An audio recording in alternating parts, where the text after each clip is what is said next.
Hello friends, welcome to A24 knowledge official YouTube channel. आज के इस वीडियो में हम बात करेंगे भारतीय आयुर्विज्ञान अनुसंधान परिषद Indian council of medical research NIRT की न्यू रिक्रूटमेंट नोटिफिकेशन के बारे में।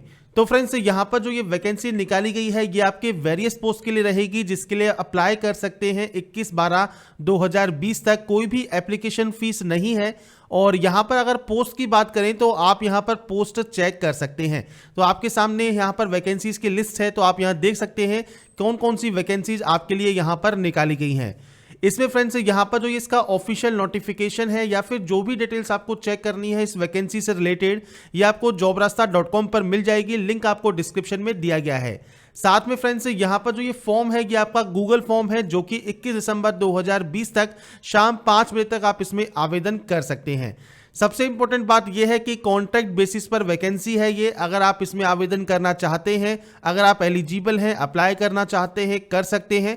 और यहाँ पर फ्रेंड्स इसके जो ऑनलाइन इंटरव्यू होगा या रिटन टेस्ट होगा उसकी जानकारी फ्रेंड्स शॉर्टलिस्टेड कैंडिडेट को बाद में प्रोवाइड की जाएगी, जो कि आपको यहाँ पर क्लियर मेंशन किया गया है।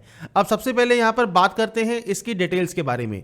तो यहाँ पर देखिए ऑल इंडिया वैकेंसी है। अब ऑल इंडिया से मतलब यहाँ पर ये है, अगर आप साइंटिस्ट सी के लिए बात कर रहे हैं इस पोस्ट के लिए, तो यहां पर किस किस स्टेट में कितनी कितनी वैकेंसीज हैं उसके बारे में आपको यहां बताया गया है। ओवरऑल 10 पोस्ट हैं। बिहार में एक, राजस्थान में एक, उड़ीसा में एक, गुजरात में एक, इस तरह से आपको यहां पर डिवाइड किया गया है। अपर एज लिमिट यहां पर 40 साल रहेगी। सैलरी आपको 64,000 रुपए पर मंथ मिलेगी। और आपका जो एसेंशियल क्वालिफिकेशन है और डिजायरेबल क्वालिफिकेशन है, दो भागों में ये डिवाइडेड है। अब एसेंशियल क्वालिफिकेशन जो है वो मैंडेटरी है, ये आपके पास होना जरूरी है अगर आप इस पोस्ट के लिए आवेदन करना चाहते हैं। डिजायरेबल अगर आपके पास है आपको एक्स्ट्रा प्रेफरेंस मिलेगी, अगर नहीं भी है तो भी आप इसमें आवेदन कर सकते हैं। तो ये दो कंडीशंस यहां पर आपको देखने को मिलेंगी। ऐसे ही कंसल्टेंट मेडिकल में भी आपको जो वैकेंसीज दी गई है वो आपको स्टेट वाइज देखने को मिल जाएंगी। और यहां पर एसेंशियल क्वालिफिकेशन आपको दी गई है। तो PhD holder, degree holder, diploma holder सभी के लिए वैकेंसीज यहां पर है। आप यहां पर अप्लाई करना चाहते हैं जिस भी पोस्ट के लिए, जिस भी वैकेंसी के लिए, जिस भी स्टेट से अप्लाई करना चाहें वो आप कर सकते हैं। उस राज्य की, उस स्टेट की अगर आप लोकल लैंग्वेज जानते हैं ज़्यादा बेटर रहेगा। इसके अलावा फ्रेंड्स अगर आप लोकल कैंडिडेट हैं तो भी बेटर रहेगा, क्योंकि ये वैकेंसी कॉन्ट्रैक्ट बेसिस पर आपकी रहती है। तो यहाँ पर अगर आपसे एसेंशियल में कोई एक्सपीरियंस मांगा है तो वो मैंडेटरी रहेगा। डिजायरेबल में अगर मांगा है तो वो मैंडेटरी नहीं रहेगा।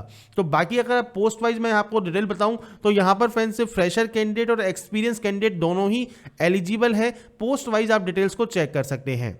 इसमें फ्रेंड्स जो प्रोजेक्ट टेक्नीशियन की वैकेंसी है, 12वीं क्लास जैसे आपसे मांगा है, रेडियोग्राफर या एक्सरे टेक्नोलॉजी का जो 1 साल का ड्यूरेशन कोर्स होता है वो आपके पास होना चाहिए। अब यहाँ पर जो डिजायरेबल है नहीं है, कोई दिक्कत नहीं, फिर भी आप आवेदन कर सकते हैं। 12th क्लास पास आउट है आप, DOCC का A लेवल सर्टिफिकेट है। और अगर सर्टिफिकेट नहीं है तो 2 साल का अगर आपके पास एक्सपीरियंस है तो आप इसमें आवेदन कर सकते हैं DEO पोस्ट के लिए। इसके बाद प्रोजेक्ट टेक्नीशियन की वैकेंसी है, तो हाई स्कूल और उसके इक्विवेलेंट साथ में 5 साल का एक्सपीरियंस आपसे मांगा है। अगर आप 12वीं प्लस साइंस है तो आपको 2 साल का एक्सपीरियंस मांगा है। अगर BSc पास आउट मान लीजिए आप हैं तो उसको आपको 3 साल के इक्विवेलेंट माना जाएगा एक्सपीरियंस के। तो उस बेसिस पर आप इसमें आवेदन कर सकते हैं। ऐसे ही फ्रेंड्स यहाँ पर प्रोजेक्ट टेक्नीशियन 2 की वैकेंसी रहेगी। इसके अलावा अनस्किल्ड वर्कर जिसमें हेल्पर की वैकेंसी है, जिसमें 6 पोस्ट रहेंगी। हाई स्कूल पास आउट होना आपका जरूरी रहेगा। ऐसे ही अनस्किल्ड वर्कर स्वीपर की जो वैकेंसी है इसमें भी हाई स्कूल पास होना आपका जरूरी रहेगा। और पर मंथ सैलरी 15,800 के समथिंग आपको यहां मिलेगी। आपको एज लिमिट यहां पर देखने को मिल जाती है। और ये जो एज लिमिट यहां पर दी गई है ये फ्रेंड्स आपकी अपर एज लिमिट है, मतलब मैक्सिमम एज लिमिट। तो वो फ्रेंड्स आपके इंटरव्यू डेट पर काउंट होगा। अब यहां पर फ्रेंड्स नेक्स्ट वैकेंसी है प्रोजेक्ट टेक्नीशियन की। 12वीं क्लास पास होना जरूरी है, साथ में इनमें से कोई एक चीज होनी चाहिए। जैसे आपके पास डिप्लोमा है मेडिकल लेबोरेटरी टेक्नोलॉजी में, 1 साल का डिप्लोमा है, 2 ईयर का अगर आपके पास एक्सपीरियंस है आप इसमें आवेदन कर सकते हैं। तो कुछ इस तरह से पोस्ट आपको दी गई है। अब जो ये पोस्ट है, टोटल पोस्ट दी गई है 15। अब इन 15 पोस्ट में फ्रेंड्स आपको क्या क्या काम करना होगा उस पोस्ट पर रहते हुए, वो जानकारी आपको इस सेक्शन में देखने को मिल जाती है। तो आप यहां पर उस डिटेल को भी चेक कर सकते हैं। तो हर एक डिटेल उस पोस्ट से रिलेटेड किस काम आपको करना है उस पोस्ट पर रहते हुए सारी जानकारी आपको दी गई है। इसके बाद फ्रेंड्स यहां पर है आपकी डिटेल, जैसे आप तमिलनाडु स्टेट का नाम दिया गया है। और यहां पर जो आपका एड्रेस ऑफ कोऑर्डिनेटेड ऑफिस होगा, जहां पर फ्रेंड्स आपका इंटरव्यू आगे की डिटेल्स होंगी वो आपको दी गई है। और लैंग्वेज आपको ये आनी चाहिए, ये आपको जानकारी दी गई है। अगर आप यूपी की बात करें तो सेंट्रल, वेस्ट एंड ईस्ट में 3 भागों में डिवाइड किया गया है। 3 भाग के आपको यहाँ पर इंस्टीट्यूट दिए गए हैं और हिंदी और इंग्लिश, उर्दू आपसे यहाँ पर मांगी गई है। तो ये आपके यहाँ पर रीजन वाइज आपको डिटेल देखने को मिल जाएगी। तो स्टेट वाइज आप यहाँ पर जो लोकल लैंग्वेज है वो आप जरूर चेक कीजिएगा, उसके अकॉर्डिंग ही आपका इंटरव्यू यहाँ पर होगा या टेस्ट जो भी आपका रखा जाएगा वो होगा। अब यहाँ पर जो ये आपका कॉन्ट्रैक्ट है वो 6 मंथ का रहेगा और इसका मतलब यहाँ पर ये नहीं है कि आपको बाद में रेगुलर किया जाएगा, ये आपने इन्होंने क्लियर कर दिया है। और यहाँ पर फ्रेंड्स जो भी एज है, क्वालिफिकेशन है, एक्सपीरियंस है, ये date of walk in interview या फिर friends walk in return test के अकॉर्डिंग आपका यहाँ पर होने वाला है। तो यहाँ पर फ्रेंड्स देखिए शॉर्टलिस्टेड कैंडिडेट जो भी होंगे उनको ही आगे की जो जानकारी है वो प्रोवाइड की जाएगी और उनको मेल कर दिया जाएगा, जो कि स्टार्टिंग में यहाँ पर देखने को मिल जाता है। तो फ्रेंड्स आप चाहें आवेदन करना चाहें तो आप इसमें कर सकते हैं। अब ऑनलाइन अप्लाई आपको करना है। अब ऑनलाइन अप्लाई 21 दिसंबर 2020 तक आप कर सकते हैं। इसके लिए फ्रेंड्स एप्लीकेशन फॉर्म का लिंक मैंने डिस्क्रिप्शन में दे दिया है, आप वहां पर जाएंगे तो वहां पर आपको कुछ इस तरह का इंटरफेस मिलेगा।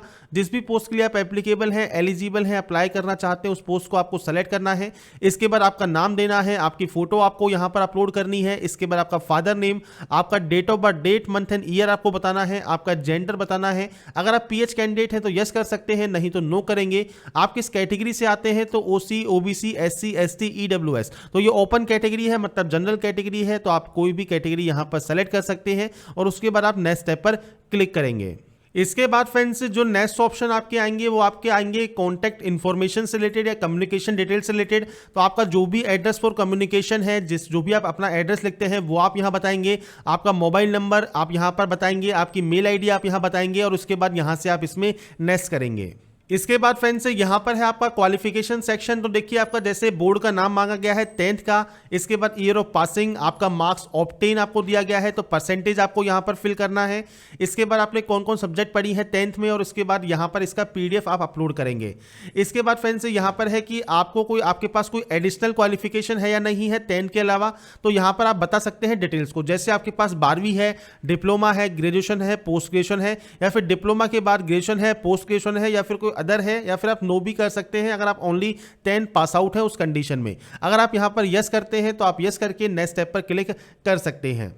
इसके बाद फ्रेंड्स देखिए आपको यहां ऑप्शन मिल जाएगा 12th का। अब आप यहां पर 12th की डिटेल्स को फिल करेंगे। इसके बाद अब आपसे दोबारा से पूछेगा 12th के अलावा आपके पास क्या है, डिप्लोमा है, ग्रेजुएशन है या पीजी है। तो अगर आपके पास डिप्लोमा होल्डर है आप इस ऑप्शन को चूज करेंगे। इसके बाद अगर आपके पास ग्रेजुएशन है तो आप इस वाले ऑप्शन को चूज करेंगे और नेक्स्ट स्टेप पर क्लिक करेंगे। इसके बाद आप ग्रेजुएशन की डिटेल फिल करेंगे, इसके बाद आप पीजी की डिटेल फिल करेंगे। तो यहां पर फ्रेंड्स आपके जो भी क्वालिफिकेशन डिटेल्स हैं उनकी आप एंट्री करने वाले हैं और क्या क्या आपने सब्जेक्ट पढ़ी है, आपके board, university, year of passing, इनकी जानकारी आपको प्रोवाइड करनी होगी। इंपॉर्टेंट बात यह है कि जो भी पोस्ट के लिए आप अप्लाई कर रहे हैं उसमें फ्रेंड्स जो भी मैंडेटरी है वो आपको फिल करना जरूरी होगा और जो भी डिटेल्स आपसे मांगी गई है वही आपको फिल करना जरूरी है इस एप्लीकेशन फॉर्म में। इसके बाद फ्रेंड्स नेक्स्ट स्टेप आएगा आपके वर्क एक्सपीरियंस का। अगर आपके पास कोई एक्सपीरियंस है आप यस कर सकते हैं और उसके बाद नेक्स्ट स्टेप पर आप क्लिक कर देंगे। और अब यहाँ पर देखिए आपको एक्सपीरियंस की जानकारी देनी है तो अपने इंस्टीट्यूशन का नाम, ऑर्गेनाइजेशन का नाम, नेचर ऑफ एम्प्लॉयमेंट आपका क्या था, परमानेंट था या फिर कॉन्ट्रैक्ट बेसिस पे था, एडहॉक बेसिस पर था, वो आप बता सकते हैं। एक्सपीरियंस में आपके date of joining and date of leaving आपको बताना है और आपका एक्सपीरियंस सर्टिफिकेट अपलोड करना है। अब इसके अलावा मान लीजिए आपके पास मल्टीपल ऑर्गेनाइजेशन में काम करने का एक्सपीरियंस आप यस कर सकते हैं और मल्टीपल कंपनीज की जानकारी दे सकते हैं। नहीं है तो आप नो भी कर सकते हैं अगर आपके पास सिंगल है। अगर मान लीजिए आपके पास एक्सपीरियंस है ही नहीं तो आपको यहां पर डायरेक्टली इसको नो करना है और नेक्स्ट स्टेप पर क्लिक कर देना है। इसके बाद फ्रेंड्स आपके पास यहां पर पूछा है कि अगर आपके पास कोई भी पेपर पब्लिकेशन है आप यस या नो कर सकते हैं और उसकी जानकारी अगर आप यस करेंगे आपको देनी होगी। इसके बाद फ्रेंड्स यहां पर बुक्स या चैप्टर पब्लिश के वाले में ऑप्शन है तो आप यहां पर यस या नो कर सकते हैं। मेनली पीएचडी वालों के लिए ऑप्शन आता है तो आप यस या नो अपने अकॉर्डिंग कर सकते हैं। इसके बाद फ्रेंड्स अगर कोई भी एडिशनल इंफॉर्मेशन है जो कि आप प्रोवाइड करना चाहें आप यहां पर कर सकते हैं, नहीं करना चाहें तो आप ब्लैंक छोड़कर भी नेक्स्ट स्टेप पर क्लिक कर सकते हैं। इसके बाद फ्रेंड्स यहां पर देखिए प्लेस का नाम है तो जहां से भी आप इस फॉर्म को फिल कर रहे हैं, जिस भी डिस्ट्रिक्ट से, विलेज से, उसका नाम आप यहां लिख देंगे। आपका इमेज फॉर्मेट मतलब आपका जो सिग्नेचर है वो आप यहां अपलोड कर देंगे और उसके बाद यहां से सबमिट कर देंगे, आपका एप्लीकेशन फॉर्म सबमिट हो जाएगा।